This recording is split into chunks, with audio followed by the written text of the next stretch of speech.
Talk to me a little bit about how sleep affects the role of how sleep affects food and that interaction.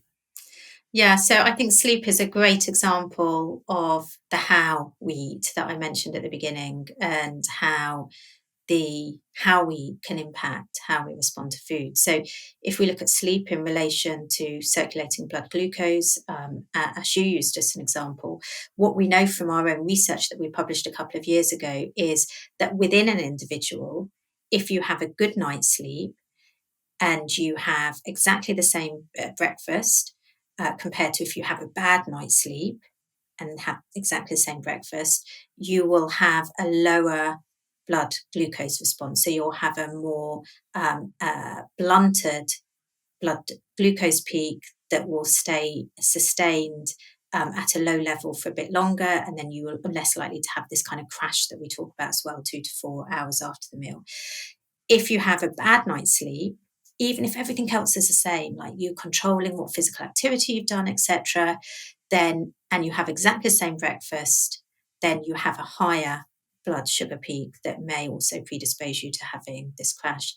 There's also other things that are going on when you haven't slept well. So when you haven't slept well as well, the reward centers in your brain are heightened.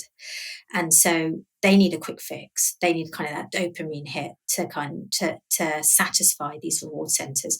So it leaves you craving for these quick fixes. So what's happening is you'll crave for something like a more refined carbohydrate style breakfast.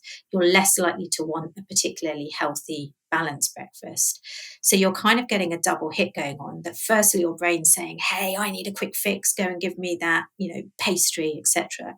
And then when you're having that pastry, because you've had a bad night's sleep, you're also having a worse blood glucose response. Then what happens is you start on this roller coaster, and you start on this roller coaster of big peaks and potentially big dips in glucose. And this is an area that we've been doing a lot of work on, which is around the dips in glucose that can happen 2 to 4 hours after having carbohydrate rich meals. And it's something that actually very few people have looked at. And we've got some really interesting data around that as well. Yeah, I've definitely observed that as well. I hate to tag foods as good and bad because I think when you do that, you start to bring Yeah. in this almost morality around eating it. Because even a quote unquote bad food, I think eaten at the right time, like during exercise, now it becomes quite a good fuel. Yeah. But I've anecdotally observed when I sleep poorly, I wake up the next morning and I've less willpower to Yeah. avoid the bad foods. If I live very close to a shop and I'll often go and I'll pick milk and eggs and stuff up for breakfast. But they've a beautiful French bakery and the smells waft up. And 99 times out of 100, I'm like, okay, I know I don't need a pan de raisin right now with my coffee. But if I've had a bad night's sleep, I am quite susceptible to a pan de raisin.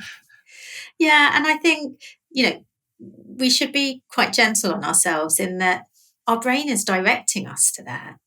And, this adage that, oh, it's all about willpower. Yes, there's an element of willpower. But so what? Having that, pain au chocolat or that croissant once in a while, it's not going to do you any harm. So you've had a bad night's sleep, for whatever reason. Go gentle on yourself and allow yourself to have it, is my motto.